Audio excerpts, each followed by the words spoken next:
అనకాపల్లి జిల్లా నర్సీపట్నం అయ్యన్న కాలనీలో అంగరంగ వైభవంగా తలుపులమ్మ తల్లి పండుగ. తలుపులమ్మ తల్లిని దర్శించుకొని ఎమ్మెల్యే చింతకాయల అయ్యన్న పాత్రుడు.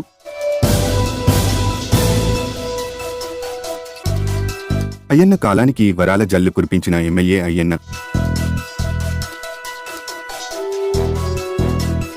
త్వరలోనే అయ్యన్న కాలనీలో పూర్తి స్థాయిలో డ్రైనేజీలు, రోడ్లు పూర్తి చేస్తామంటూ హామీ. నర్సీపట్నం మున్సిపాలిటీ 28వ వార్డు అయ్యన్న కాలనీలో శ్రీశ్రీ తలుపులమ్మ తల్లి పండుగ అంగరంగ వైభవంగా చేశారు. 16, 17, 18 తేదీల్లో 3 రోజులు ఘనంగా నిర్వహించారు. చివరి రోజు అయిన 18వ తేదీ మంగళవారం తెల్లవారుజాము నుంచి అమ్మవారికి ప్రత్యేక అలంకరణ, పూజలు చేశారు. అధిక సంఖ్యలో మహిళా భక్తులు అమ్మవారిని దర్శించుకుని పసుపు కుంకుమలు సమర్పించుకుని తీర్థ ప్రసాదాలు స్వీకరించారు. ఇటీవల భారీ మెజారిటీతో గెలుపొందిన ఉమ్మడి టీడీపీ కూటమి ఎమ్మెల్యే చింతకాయల అయ్యన్న పాత్రుడు, వార్డు కౌన్సిలర్ దబ్బిరు శ్రీకాంత్ అమ్మవారిని దర్శించుకుని తీర్థ ప్రసాదాలు స్వీకరించారు. ఈ సందర్భంగా ఎమ్మెల్యే అయ్యన్న మాట్లాడుతూ ముందుగా తనకు ఓట్లు వేసి గెలిపించిన ప్రజలందరికీ ధన్యవాదాలు తెలిపారు. అయ్యన్న కాలానికి వరాల జల్లు కురిపించారు. కాలనీలో ఇంకా అసంపూర్తిగా ఉన్న డ్రైనేజీలు, రోడ్లు మౌలిక సదుపాయాలు త్వరలోనే కల్పించనున్నట్లు తెలిపారు. ఇందుకు సంబంధించి మున్సిపల్ అధికారులకు ఆదేశాలు జారీ చేసినట్లు తెలిపారు. సాయంత్రం భారీ బాణసంచా, కోలాటాలు, శక్తి వేషాలు, తీన్మార్ల నడుమ అమ్మవారి గర్గలను అయ్యన్న కాలనీ వీధులలో ఊరేగించారు.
అందరికీ నమస్కారం అండి.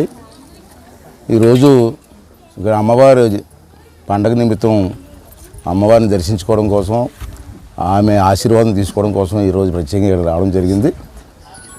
చాలా సంతోషం.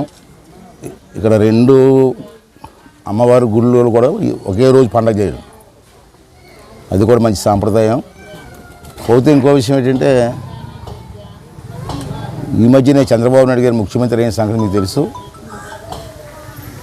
మళ్ళీ కొత్త ప్రభుత్వం వచ్చింది కాబట్టి గత 5 సంవత్సరాలు కూడా జగన్మోహన్ రెడ్డి గారి టైంలో ఈ రాష్ట్రాన్ని అభివృద్ధి ఉంటుపడిపోయింది.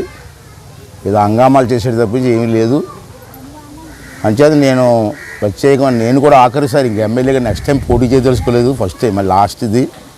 అంతే ఈ 5 సంవత్సరాలు కూడా కొన్ని అభివృద్ధి కార్యక్రమాలు కుంటుపడిపోయినట్టు చేయవలసిన అవసరం ఉంది. దాంట్లో కొన్ని మెయిన్గా టార్గెట్ పెట్టుకున్నాను నేను. ఆ టార్గెట్లో నర్సీపట్నంలో ఉన్నటువంటి 200 పడకల ఆసుపత్రి, 150 పడకల ఆసుపత్రి, 200 పడకలు చేసినాం.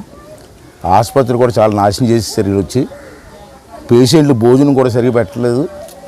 అంచేత నేను రేపు మీటింగ్ పెడుతున్నాను. అక్కడ పెట్టి మళ్ళీ పూర్వం వైభవం తీసుకురావడానికి అవసరం అయితే కొంతమంది డాక్టర్లు కూడా మార్చేసి కొత్త డాక్టర్లు తీసుకొచ్చి మళ్ళీ పూర్వం మాదిరిగా హాస్పిటల్ రన్ చేయాలనే ఆలోచన ఫస్ట్ ప్రయారిటీ ఉంది.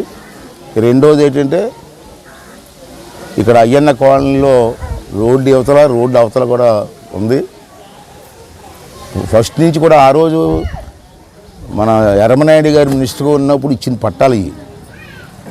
ఎర్రమనాయుడు గారు శ్రీకాకుళం సెంట్రల్ మినిస్టర్గా ఉన్నప్పుడు ఇచ్చిన పట్టాలు. ఇది పర్యవేక్షణ లేక కొంచెం అటు ఇటు అయ్యాయి. అంటే మొన్న ఎలక్షన్లో ముందు వచ్చినప్పుడు అందరూ అడిగేది, నన్ను మాట ఇచ్చాను. రేపు గెలిచిన వెంటనే మొట్టమొదటి టేకప్ చేసి ఇది అని చెప్పి మాట కూడా ఇవ్వడం జరిగింది. అంచేత కమిషనర్ గారిని, టౌన్ ప్లానింగ్ ఆఫీసర్ నన్ను పిలిచినప్పుడు నాతో పాటు వచ్చారు. ఇప్పుడు ఫస్ట్ ఏంటంటే ఇక్కడ నేను చేయవలసింది ఏంటంటే డ్రైనేజ్ సిస్టమ్. మొత్తం ఈ లేఅవుట్లోని ఆ లేఅవుట్లోని డ్రైనేజ్ సిస్టమ్ తీసుకొచ్చి ఆ డ్రైనేజ్ వాటర్ ఇక్కడ ఎంత నీరు పడినా ఆ వాటర్ డైరెక్ట్గా కాలువలోకి వెళ్ళిపోయేలాగా ఏర్పాటు చేయమని చెప్పాను. రేపు ఇవాళ 18వ తారీఖు, వచ్చే నెల 18వ తారీఖు కల్లా వాళ్ళు మాకు రిపోర్ట్ ఇస్తారు. ఆ రిపోర్ట్ ప్రకారం దానికి డబ్బు ఎంత అవుతుందో డబ్బు ఇచ్చి కొంచెం డ్రైనేజ్ సిస్టమ్ చేద్దాం. రెండోది ఏంటంటే ఇక్కడ లేఅవుట్ల మధ్యలో కొంత స్థలం ఇచ్చినప్పుడు అక్కడెక్కడ కూడా అది కూడా కొంతమంది కబ్జా చేశారు. అది కూడా నాకు తెలుసు. నేను ఎందుకు ఇచ్చానంటే స్థలం ఆ రోజుల్లో రేపు వీళ్ళందరికీ పెళ్ళిళ్ళలో ఫంక్షన్లు అవుతాయి, ఎక్కడ చేసుకుంటారు? ఆ స్థలం ఉంటే అందరూ కలిసి అక్కడ చేసుకోవచ్చు కదా. ఆ ఉద్దేశంతో నేను పెడితే కొంతమంది కబ్జాలు చేశారు. అంచేత కమిషనర్ కూడా చెప్పాను నేను, పాత లేఅవుట్ తీసి ఆ స్థలాలు మార్కింగ్ చేసి మళ్ళీ పూర్వం మాదిగా స్థలాలు చేసి పిల్లలు ఆడుకోవడానికి, పెళ్ళిళ్ళలో ఇంట్లో పెళ్ళిళ్ళు అయితే పెళ్ళిళ్ళు చేసుకోవడానికి, నలుగురు కూర్చొని మాట్లాడుకోవడానికి ఒక పార్క్ మాదిరి తయారు చేయాలన్న ఆలోచన మొదటి నుంచి నాకు ఉంది. ఆ రెండు 18వ తారీఖు కల్లా నాకు కాగితాలు వస్తాయి. 18 తర్వాత తీసుకుంటాం.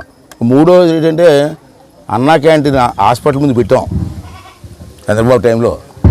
హాస్పిటల్కి ఎవరైనా పేషెంట్లు వస్తే భోజనం కోసం చెప్పి 5 రూపాయలకి భోజనం పెట్టాం. ఈ ఎవరు జగన్మోహన్ రెడ్డి వచ్చి దరిద్రుడు, ఇప్పుడు ఆ మాట అనకూడదు నేను, ఎందుకంటే స్పీకర్ పోస్ట్ వస్తుంది కాబట్టి ఆ మాటలు రాకూడదు. అంచేత అతను వచ్చిన తర్వాత అన్నా క్యాంటీన్ మూసేశాడు. గాడి సొమ్ము ఏం పోయిందే, రోజుకి 500 మందికి భోజనం పెడితే తప్ప. హాస్పిటల్కి ఎవరు పేషెంట్లు వస్తారు, ఆ పేషెంట్లు భోజనం చేయడానికి పెడితే అది మూసేశాడు. అది కాదు, చంద్రబాబు గారు నేను ఆర్డర్ ఇచ్చి ఓపెన్ చేసుకోమని, అందుకే కలర్ రంగులే వేసి మంచి రోజు చూసి మళ్ళీ హాస్పిటల్ దగ్గర రోజుకి 500 మందికి 5 రూపాయలకే భోజనం పెట్టాలని చెప్పి కూడా నిర్ణయం తీసుకోవడం జరిగింది. ఇది చేసిన తర్వాత ఇక్కడ డ్రైనేజ్ సిస్టమ్ అయిన తర్వాత మిగతా రోడ్లన్నీ చూసి ఫార్మ్ చేసుకొని నేను ఇచ్చిన మాట ప్రకారంగా ఈ రెండింటికి ఆ రోజు నేను ఇచ్చిన స్థలాలు కాబట్టి మళ్ళీ దీన్ని బాగు చేసి బాధ్యత నాకు వచ్చింది కాబట్టి నేను తప్పలేదు. అమ్మగారు ఆశిస్తుంది, తప్పని చేద్దాం. మరిన్ని తాజా వార్తలకు చూస్తూనే ఉండండి మైత్రి న్యూస్. ప్రతి క్షణం ప్రజల కోసం. Please subscribe.